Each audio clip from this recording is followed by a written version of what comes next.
बिस्मिल्लाहिर्रहमानिर्रहीम, अस्सलाम वालेकुम। मैं हूं राखील हसन गोमन।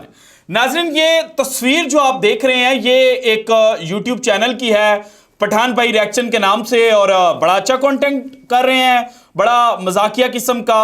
लेकिन इस कंटेंट, इस चैनल के बारे में मेरे कमेंट सेक्शन के अंदर कुछ लोग आकर बार बार मुझे ये रिमाइंडर दे रहे थे कि भाईजान, पठान भाई रिएक्शन के नाम से एक चैनल है जो पाकिस्तान के एंटी बहुत ज्यादा काम करता है और पाकिस्तान के खिलाफ जो झूठ है, पाकिस्तान के खिलाफ जो जहर है, वो बहुत ज्यादा उगलता है। तो जरा इसको जवाब दें। और आज जनाब इनकी एक वीडियो मेरे सामने आ गई। उसका टाइटल बड़ा इंटरेस्टिंग था कि PSL foreign players angry about Pak flat pitches, Haris Rauf out from Pak team. अब मैंने ये टाइटल जैसे ही देखा, मैंने कहा यार, ये खुदा के बंदे, ये कौन सा जनाब फॉरेन प्लेयर है जिसने पाकिस्तान की फ्लैट पिचेस के बारे में अपनी जो नाराजगी है उसका इजहार कर दिया। हम भी यहाँ पाकिस्तान में बैठकर स्पोर्ट्स का कंटेंट जो है वो करते हैं, खबरें भी देते हैं, रिएक्शन भी देते हैं। तो फिर आखिर ये वो कौन सा खिलाड़ी है जो मेरी नजर में आया ही नहीं, मैंने ये खबर देखी ही नहीं। तो मैंने कहा यार, ये बंदे ने ना अंदर उस प्लेयर का नाम बताया होना, तो जल्दी से ये ना ये वीडियो देखूं। 7 मिनट 12 सेकंड की ये वीडियो थी। मैंने अक्सर जब YouTube पे वीडियो देखता हूं तो 1.5 पर या 2 पर लगाकर देख लेता हूं, लेकिन मैंने इसको नॉर्मल स्पीड पे प्ले किया और फिर इस वीडियो के अंदर कुछ ऐसी बातें ये पठान भाई रिएक्शन साहब ने की जिन्होंने मुझे अपनी तरफ अट्रैक्ट किया। और इनकी वीडियो का जो लिंक है वो मैं डिस्क्रिप्शन के अंदर डाल दूंगा ताकि आप वो वीडियो भी देख लें। और उसके बाद जो मैंने इनको जवाब देने की सोची, वो तो चीज़ें मैंने आपके सामने रखनी है। जो जो पॉइंट्स इन्होंने किया, पूरी वीडियो इनकी मैं प्ले नहीं करूंगा क्योंकि बहुत ज़्यादा बातें जो हैं वो इधर उधर की होती हैं, लेकिन कुछ मखसूस बातें इन्होंने की।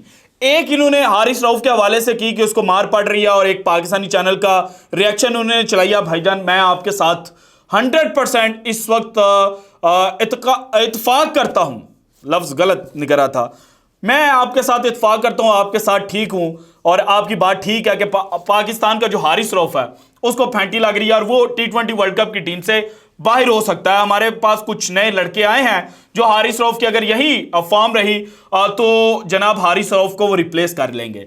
लेकिन जो आपने अंदर मजीद बातें की हैं ना, उनसे मैं एग्री नहीं करता। और कुछ फैक्ट्स जो आपने मैनिपुलेट किए हैं, उनके जवाब जो हैं वो आज की वीडियो में जैसे ही आपकी बात कंप्लीट होगी उसके बाद मैं आपको विद फैक्ट्स चीजें जो हैं वो सामने रख दूंगा। सो सबसे पहली बात जो पठान भाई साहब ने की, जरा वो सुने, उसके बाद इनको जरा जवाब भी देंगे। सुनिएगा। बोलते हैं ना कि ये जो है ये बॉलर्स की जमीन है, यहाँ पे 150 प्लस बॉलर्स निकलते हैं। देखिए, सबसे पहले 2 प्रॉब्लम्स हैं। पाकिस्तान के अंदर जो भी बॉलर निकलता है फास्ट बॉलर, वो थ्रू बॉलर होता है।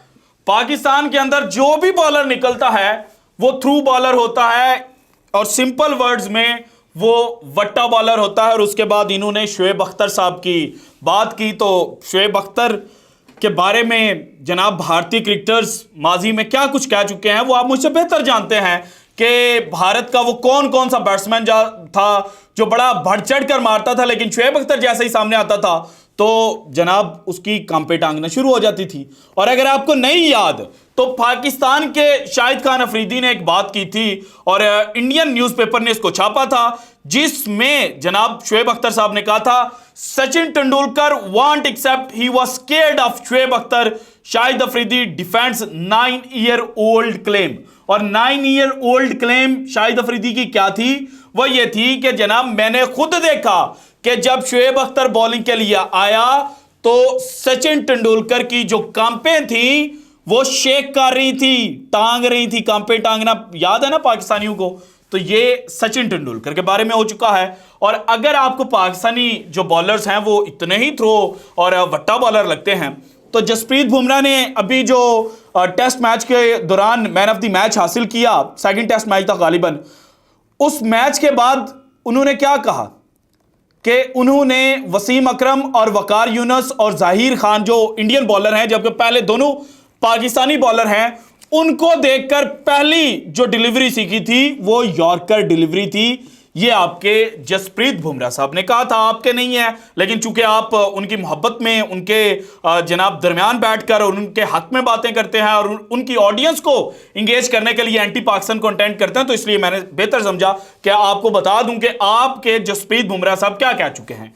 इसके अलावा कुलदीप यादव की क्या स्टेटमेंट है। कुलदीप यादव आज तो पूरी दुनिया के अंदर छाया हुआ है, लेकिन कुलदीप यादव वसीम अकरम को क्यों अपनी इंस्पिरेशन जनाब बताता रहा, तो वो ये सीन है कि वसीम अकरम जब कोलकाता नाइट राइडर्स के साथ एज अ बॉलिंग कंसल्टेंट काम करते थे, तो उस वक्त उन्होंने कुलदीप यादव और मोहम्मद शामी की जनाब जो बॉलिंग थी वो बेहतर करवाई थी, और इसी वजह से वो दोनों जनाब जो वसीम अकरम है उनको अपना माई बाप समझते हैं, अपनी जो इंस्पिरेशन है वो मानते हैं। इसके बाद जनाब जो आपने एक और भोंडा मजाक किया वो सुने और उसका जवाब भी फिर आपको सुनाता हूं। पिचेस होते हैं वो सारे फ्लैट पिच होते हैं, यानी कि ऐसा लगता है कि आप सुपर हाईवे पे खेल रहे हो, क्योंकि पाकिस्तान के बैट्समैन और बॉलर उस सुपर हाईवे के ऊपर आप खेल रहे हैं। फ्लैट पिचेस होती हैं पाकिस्तान के अंदर जनाब जो बॉलर्स हैं उनको मार पड़ती है, बैट्समैनों की पैराडाइज होती है।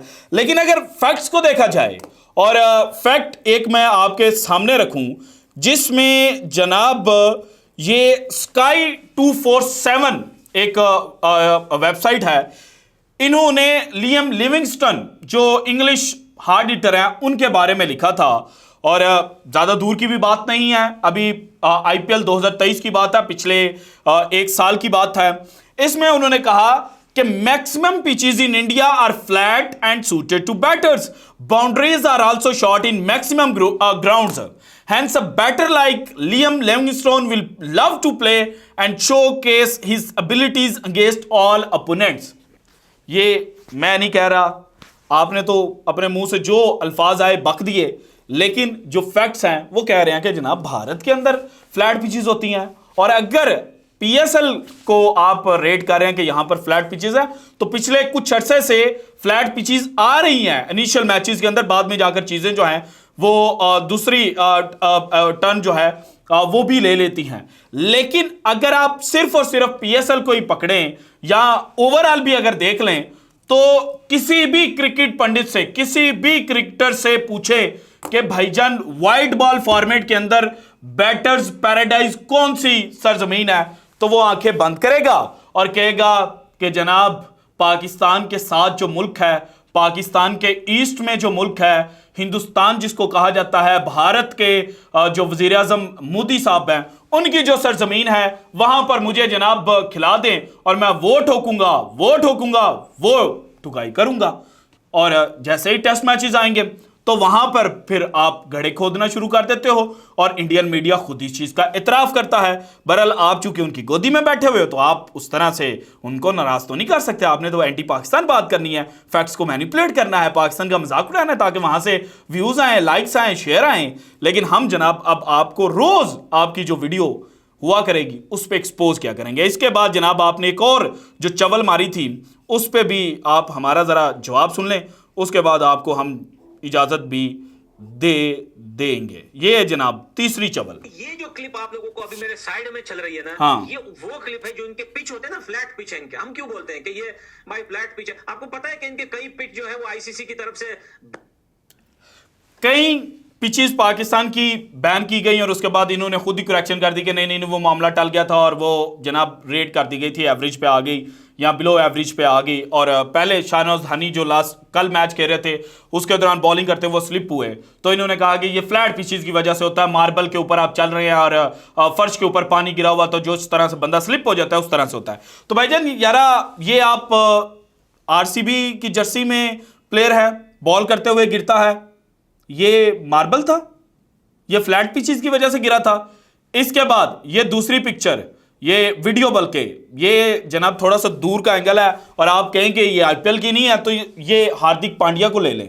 ये मुंबई इंडियंस की जर्सी है, हार्दिक पांड्या गिरे थे, किसकी वजह से गिरे? फर्श के ऊपर जनाब वो जो तेल है वो फेंका हुआ था जिस पर स्लिपरी हो गई। ये भी छोड़ें, ये विराट कोहली हैं, सामने बैट्समैन शुएब मलिक है, नजर आया, मजा आया। अब अगर आप इस तरह से जनाब जो बेतुकी चीजें हैं उनको लेकर पाकिस्तान को बदनाम करेंगे और झूठ बोलेंगे, तो हम जनाब आपको एक्सपोज करेंगे। इसके बाद एक और बात जो आपने अपनी वीडियो के अंदर की कि जनाब पाकिस्तान की अक्सर पिचेस को आईसीसी जो था वो बैन करने लगा था कुछ ग्राउंड्स की, ये बात की। तो भाईजान वर्ल्ड कप 2023 जो भारत ऑस्ट्रेलिया के खिलाफ आ रहा था, इसमें कितनी पिचेस जो थी उनको एवरेज रेट किया गया था, बताएं। और अगर आपको पता नहीं है तो ये जरा ले लें, विजडन की खबर है और विजडन के मुताबिक 8 पिचेस को आईसीसी ने वर्ल्ड कप 2023 की जो पिचेस थी उनको एवरेज रेट किया था। और इन 8 पिचेस में से भारत के मैच की कितनी पिचेस थी? सबसे पहले जनाब ऑस्ट्रेलिया के साथ जो चेन्नई में मैच खेला गया, ये एवरेज पिच। फिर पाकिस्तान के साथ जो अहमदाबाद में मैच खेला गया, ये एवरेज पिच। उसके बाद लखनऊ में जो भारत ने मैच खेला, ये एवरेज पिच। उसके बाद ईडन गार्डन्स कोलकाता में जो भारत ने साउथ अफ्रीका की टीम को 100 से भी कम रन पर पकड़ लिया था, ये जनाब एवरेज पिच। और अबव वाल जो गड़ा आपने ऑस्ट्रेलिया के लिए फाइनल में खोदा था, उसमें आप खुद गिरे थे और उस पिच को भी आईसीसी ने एवरेज रेट किया था। सो हकीकत तो यह है। बाकी WTC चैंपियनशिप और भारत में टेस्ट मैचेस में से इंडोर का ऑस्ट्रेलिया वाला मैच निकाल लें 2023 वाला, और उसके अलावा सिर्फ इतना लिखिएगा कि आईसीसी रेटेड पिचेस एवरेज। नीचे जितने जनाब आपके पास गूगल के ऊपर रिजल्ट्स आएंगे उनमें से 10 में से 9 रिजल्ट्स आपके पास इंडियन विकेट्स के आएंगे, इंडियन पिचेस के आएंगे। तो ये आपकी असलियत है और अब आप एक्सपोज इंशाल्लाह होते रहेंगे। और ये मैंने वीडियोस प्ले करनी है, अगर आपने कॉपीराइट कंटेंट मारना हुआ तो मार दीजिएगा, खैर एक चैनल कुर्बान कर देंगे पाकिस्तान के लिए। So this is it from today's episode. अगर आपको वीडियो पसंद है तो लाइक कीजिएगा, ज्यादा से ज्यादा शेयर कीजिएगा, अपनी कीमती राय का इजहार लाजमी कीजिएगा। और अगर आपने अभी तक चैनल को सब्सक्राइब नहीं किया तो कर दें। शुक्रिया, अल्लाह हाफिज।